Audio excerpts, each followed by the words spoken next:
भगवान जी को प्रणाम।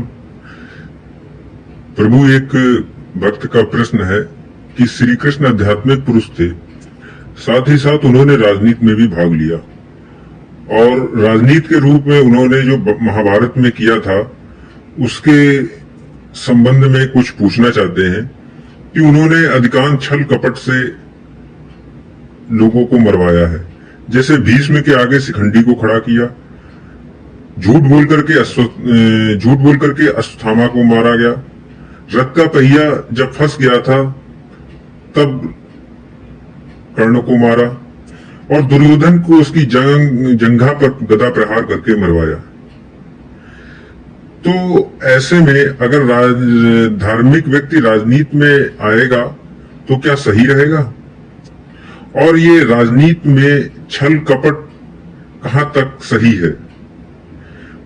महात्मा गांधी जो साध्य की शुद्धता के साथ साधना की शुद्धता पर भी बल दिया था, क्या वह निरर्थक है? क्या राजनीति में इसकी कोई आवश्यकता नहीं है? कृपया मार्गदर्शन करें। अध्यात्म पूरा जीवन है। अध्यात्म जीवन की दिशा नहीं है, समग्र जीवन अध्यात्म है। तो हो सकता है कि धार्मिक व्यक्ति राजनीति में आने से डरे,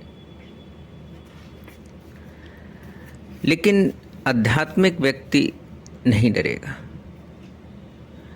धार्मिक व्यक्ति के लिए राजनीति कठिन पड़े क्योंकि धार्मिक व्यक्ति ने कुछ धारणाएं ग्रहण की हैं जो कि राजनीति में विपरीत है। आध्यात्मिक व्यक्ति किस तरह की धारणाएं ग्रहण नहीं करता, समग्र जीवन को स्वीकार करता है जैसा है। कृष्ण धार्मिक व्यक्ति नहीं है, कृष्ण आध्यात्मिक व्यक्ति है। महावीर धार्मिक व्यक्ति हैं इस अर्थों में। बुद्ध धार्मिक व्यक्ति हैं कि उन्होंने जीवन की एक दिशा को चुना है।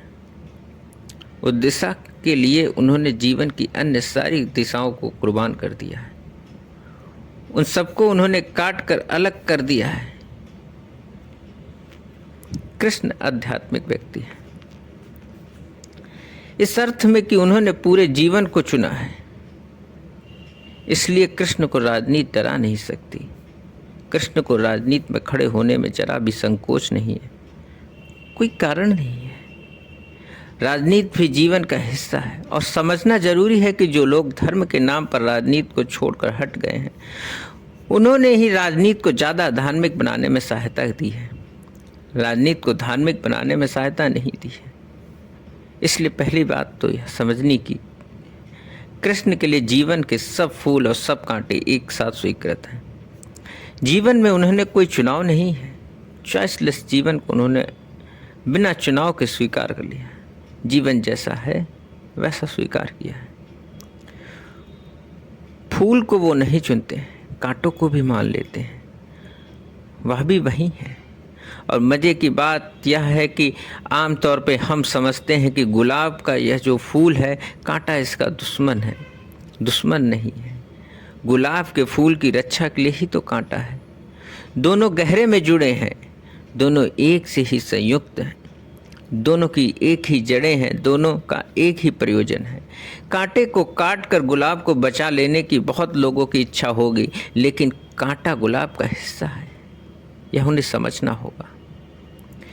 जब फिर कांटा और गुलाब दोनों एक साथ ही बचाना है, तो कृष्ण राजनीति को सहज स्वीकार करते हैं, वे उसमें खड़े हो जाते हैं, उन्हें कोई कठिनाई नहीं है। और दूसरा सवाल जो है वह और भी सोचने जैसा है। वह सोचने जैसा है कि कृष्ण ऐसे साधनों का उपयोग करते हैं जो कि उचित नहीं कहे जा सकते। ऐसे साधनों का उपयोग करते हैं जिनका औचित्य कोई भी सिद्ध नहीं करेगा। झूठ का, कपट का, छल का उपयोग करते हैं। लेकिन एक बात इसमें समझना बहुत ज़रूरी है, जिंदगी में शुभ और अशुभ के बीच कभी भी चुनाव नहीं है, सिवाय सिद्धांतों को छोड़कर। जिंदगी में गुड और बैड के बीच कोई चुनाव नहीं है, सिवाय सिद्धांतों को छोड़कर।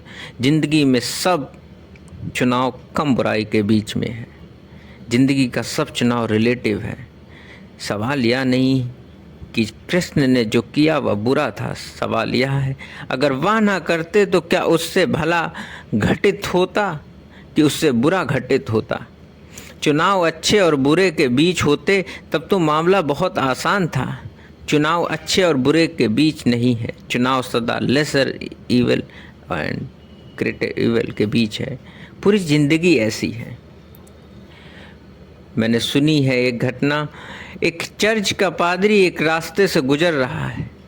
जोर से आवाज़ आती है कि बचाओ बचाओ, मैं मर जाऊंगा। अंधेरा है, गलियारा है। वह पादरी भागा हुआ भीतर पहुंचता है, देखता है वहाँ की एक बहुत कमज़ोर आदमी के ऊपर बहुत मजबूत आदमी छाती पर चढ़ा बैठा है। वह उसको चिल्लाकर कहता है कि हट, उस गरीब को क्या मार डालोगे? लेकिन वह हटता नहीं है। तो पादरी उसके ऊपर टूट पड़ता है और उस मजबूत आदमी को नीचे गिरा देता है। वह जो नीचे आदमी है वह ऊपर निकल आता है और भाग खड़ा होता है। तब वह ताकतवर आदमी उससे कहता है कि तुम कैसे आदमी हो? उस आदमी ने मेरा जेब काट लिया था और वो अब भाग चुका है। वो पादरी कहता है तो ये तुमने मुझे पहले क्यों नहीं बताया? मैं तो ये समझा कि तू ताकतवर है और कमज़ोर को दबाए हुए। मैं समझा कि तू उसको मार रहा है। या तो भूल हो गई, या तो शुभ करते अशुभ हो गया। लेकिन वह आदमी तो उसकी जेब लेकर नरादा ही हो चुका था। जिंदगी में जब हम शुभ करने जाते हैं तब भी देखना जरूरी है कहीं अशुभ ना हो जाए। इसका उल्टा भी देखना जरूरी है, कुछ अशुभ से शुभ तो नहीं हो जाएगा। कृष्ण के सामने जो चुनाव है वह बुरे और अच्छे के बीच नहीं है। कृष्ण के सामने जो चुनाव है वह कम बुरे और ज़्यादा बुरे के बीच में। कृष्ण ने जिन छल कपट का उपयोग किया उनसे बहुत ज़्यादा छल कपट का उपयोग सामने का पक्ष कर रहा था और कर सकता था। और उस सामने के पक्ष से लड़ने के लिए गांधी जी का काम ना पड़ता। बस सामने का पक्ष गांधी जी को मिट्टी में मिला देता। सामने का पक्ष साधारण बुरा नहीं था, सामने का पक्ष असाधारण रूप से बुरा था। उस असाधारण रूप से बुरे होने के सामने भले ही कोई जीत की संभावना ना थी। गांधी जी को भी अगर हिंदुस्तान में हुकूमत हिटलर वाली ही मिलती तो पता चल जाता। हिंदुस्तान में हुकूमत हिटलर की नहीं थी, एक बहुत उदार कौम की थी। और उस कौम में भी अगर चर्चिल हुकूमत पे रहता तो आज़ादी मिलनी बहुत मुश्किल बात थी। उसमें भी एटली का हुकूमत में आना बुनियादी फ़र्क पड़ गया। गांधी जी जिस साधन शुद्धि की बात करते हैं वह थोड़ी समझने जैसी है, उचित ही है। बात की शुद्ध साधना के बिना शुद्ध साध्य कैसे पाया जा सकता है? लेकिन इस जगत में ना तो कोई शुद्ध साध्य होता है, ना कोई शुद्ध साधन होते हैं। यहाँ कम अशुद्ध, ज़्यादा अशुद्ध, ऐसी स्थितियाँ हैं। यहाँ पूर्ण स्वस्थ और पूर्ण बीमार आदमी नहीं होते, कम बीमार और ज़्यादा बीमार आदमी होते हैं। जिंदगी में सफ़ेद और काला ऐसा नहीं है, जिंदगी का कलर ग्रे है। उसमें सफ़ेद भी है, उसमें काला भी है, सब मिश्रित है। इसलिए गांधी जैसे लोग कई अर्थों में उटोपियन हैं। कृष्ण बहुत जीवन के सीधे साफ निकट है। उटोपिया कृष्ण के मन में नहीं है। जिंदगी जैसी है उसको वैसे स्वीकार करके काम करने की बात है। और फिर जिन्हें गांधी जी शुद्ध साधन कहते हैं वे भी शुद्ध कहाँ हैं? हो नहीं सकते। इस जगत में हाँ मोक्ष में कहीं हो सकते होंगे शुद्ध साधन और शुद्ध साध्य। इस जगत में सभी कुछ मिट्टी से मिला जुला है। इस जगत में सोना भी है तो मिट्टी मिली हुई है। इस जगत में हीरा है तो वह पत्थर का ही हिस्सा है। गांधी जी जिसे शुद्ध साधन समझते हैं वह भी शुद्ध नहीं है। गांधी जी कहते हैं अनशन, उसे वह शुद्ध साधन कहते हैं। मैं नहीं कह सकता शुद्ध साधन, कृष्ण भी नहीं कहेंगे, क्योंकि दूसरे आदमी को मारने की धमकी देना अशुद्ध है तो स्वयं के मर जाने की धमकी देना शुद्ध कैसे हो सकता है? मैं आपकी छाती पर छुरा रख दूं और कहूं कि मेरी बात नहीं मानोगे तो मार डालूंगा, यह अशुद्ध है। और मैं अपनी छाती पर छुरा रख लूं और कहूं कि मेरी बात नहीं मानोगे तो मैं मर जाऊंगा, यह शुद्ध कैसे हो सकता है? छुरे की सिर्फ दिशा बदलने से शुद्धि हो जाती है, यह भी उतना ही अशुद्ध है। और एक अर्थ में पहले वाले मामले में यह ज़्यादा नाजुक रूप से अशुद्ध है, क्योंकि पहली बात में आदमी कह सकता है ठीक है मार डालो, नहीं मानेंगे, उसको एक मौका है, एक मॉरल अपॉर्चुनिटी है, वह मर तो सकता है ना। लेकिन दूसरे मौके में आप उसे बहुत कमज़ोर कर जाते हैं। आपको मारने की जिम्मेदारी शायद वह ना भी लेना चाहे। अंबेडकर के खिलाफ गांधी जी ने अनशन किया। अंबेडकर झुके बाद में, इसलिए नहीं कि गांधी जी की बात सही थी, बल्कि इसलिए कि गांधी जी को मारना उतनी सी बात के लिए उचित ना था। इतनी हिंसा अंबेडकर लेने को राजी ना हुए। बाद में अंबेडकर ने कहा, गांधी जी अगर समझते हो कि मेरा हृदय परिवर्तन हो गया तो गलत समझते हो, मेरी बात तो ठीक है और गांधी जी आप गलत हैं, और अब भी मैं अपनी बात पर टिका हुआ हूँ। लेकिन इतनी सी जिद के पीछे गांधी जी को मारने की हिंसा में अपनों ना लेना चाहूँगा। अब सोचना जरूरी है कि शुद्ध साधन अंबेडकर का हुआ कि गांधी का हुआ, इसमें अहिंसक कौन है?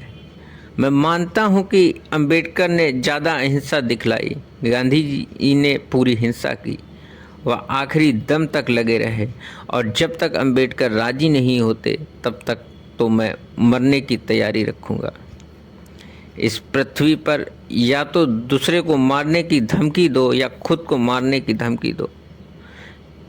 जब हम दूसरों को धमकी देते हैं तब हम कम से कम उसे एक मौका देते हैं। वह शान के साथ मर जाए और कह दे कि तुम गलत हो, मैं मरने के लिए राजी हूँ। लेकिन अगर हम खुद को मारने की धमकी देते हैं तब हम उसे शान से मरने की भी मौका नहीं देते।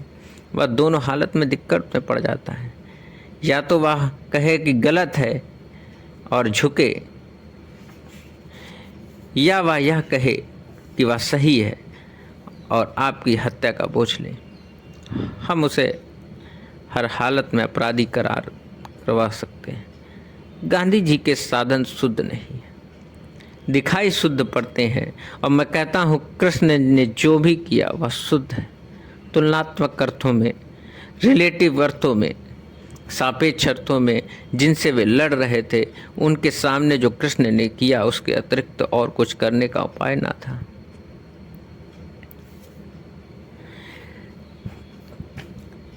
कृष्ण युद्ध में छल कपट का प्रयोग कर रहे थे, लेकिन समझने की बात है कि युद्ध में छल कपट शस्त्र ही है, और जब सामने वाला दुश्मन उनका पूरा उपयोग करने की तैयारी रखता हो तो अपने को कटवा देना सिवाय इस नासमझी के और कुछ भी नहीं है। कृष्ण किसी महात्मा को धोखा नहीं दे रहे थे, और जिनका गैर महात्मापन हजार तरह से जांचा जा चुका है उनके साथ ही वह यह व्यवहार करने जा रहे हैं। और कृष्ण ने सारे उपाय कर लिए थे युद्ध के पहले कि ये लोग राजी हो जाएं या युद्ध ना हो। इस सब उपाय के बावजूद कोई मार्ग ना छूटने पर यह युद्ध हुआ था। और जिन्होंने सब तरह की बेईमानी की हो, जिनकी पूरी की पूरी कथा बेईमानी और धोखे और चालबाजियों की हो, उनके साथ कृष्ण अगर भलेपन का उपयोग करें तो मैं मानता हूँ कि महाभारत के परिणाम दूसरे हुए होते। उसमें कौरव जीते होते, पांडव हार गए होते। अब मजे की बात यह है कि हम कहते तो यही है कि सत्यमेव जयते, सत्य जीतता है, इसलिए इतिहास कुछ और कहता है। इसीलिए जो जीत जाता है उसी को सत्य कहने लगता है। अगर कौरव जीत गए होते तो पंडित कौरवों की कथा लिखने के लिए राजी हो गए होते।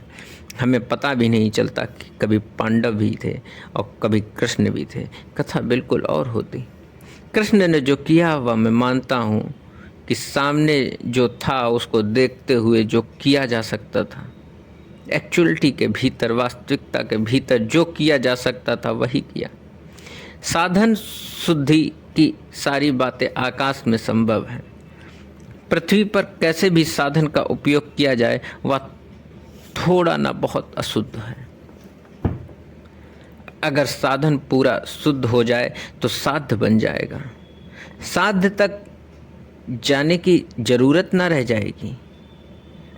अगर साधन पूरा शुद्ध है तो साध्य और साधन में फर्क ही नहीं रह जाएगा, वह एक ही हो जाएंगे।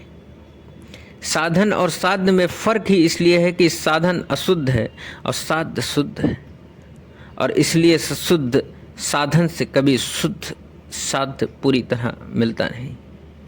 यह भी सच है, साध्य मिलते ही कब है पृथ्वी पर, सिर्फ आकांक्षा होती है। एक आकांक्षा होती है पाने की, मिलते तो कभी नहीं। गांधी जी भी यह कहकर नहीं मर सकते कि मैं पूरा अहिंसक होकर मर रहा हूँ, और गांधी जी यह भी कहकर नहीं मर सकते कि मैं पूरे ब्रह्मचर्य को उपलब्ध होकर मरा हूँ, और गांधी जी यह भी कहकर नहीं मर सकते कि मैं सत्य को पा लिया हूँ और मर रहा हूँ। सत्य के प्रयोग करते ही मरते हैं। शुद्ध अगर साधन थे तो साध्य मिल ही क्यों नहीं गया, बाधा क्या रह गई? अगर साधन शुद्ध है तो साध्य मिल ही जाना चाहिए, बाधा क्या है? नहीं, साधन शुद्ध हो ही नहीं सकते। स्थितियां करीब करीब ऐसी हैं जैसे हम पानी में लकड़ी को डालें तो वह तिरछी हो जाए। अब पानी में लकड़ी को सीधा ही बनाए रखने का कोई उपाय नहीं है। लकड़ी तिरछी होती नहीं, दिखाई तिरछी पड़ती है। वह पानी का जो मीडियम है वह लकड़ी को तिरछा कर जाता है। पानी के बाहरी लकड़ी सीधी हो पाती है, पानी के भीतर डालो तो तिरछी हो जाती है। इस विराट सापेक्ष के जगत में, इन दिस रिलेटिव वर्ड्स, जहाँ सब चीज़ें तुलना में हो, जहाँ सब चीज़ें तिरछी हो जाती हों, इसलिए सवाल यह नहीं है कि हम सीधे हों, सवाल यह है कि हम कम से कम तिरछे हों। और कृष्ण मुझे मालूम पड़ते हैं कम से कम तिरछे आदमी। और यह बड़े मज़े की बात है कि ऊपर से देखने पर हमें कुछ और दिखाई पड़ेगा। हमें गांधी जी बहुत सीधे आदमी दिखाई पड़ेंगे। गांधी जी मेरे हिसाब से बहुत तिरछे आदमी हैं। वे कई बार कान को बिल्कुल सिर घुमाकर पकड़ते हैं, दूसरी तरफ से पकड़ते हैं। कृष्ण सीधा पकड़ लेते हैं। गांधी जी वही काम करेंगे, दूसरे को दबाने को, अपने को दबा कर करेंगे। बड़ी लंबी यात्रा लेंगे दूसरे को दबाने के लिए, लेकिन प्रयोग जो वे करेंगे वह अपने को दबाकर उसको दबाएंगे। कृष्ण उसको सीधा दबा देंगे। ऐसे गांधी सीधे साफ मालूम पड़ेंगे। मैं मानता हूँ बहुत तिरछा व्यक्तित्व है उनका, बहुत जटिल, बहुत कॉम्प्लेक्स व्यक्तित्व है, लेकिन हमें आमतौर से ख्याल में नहीं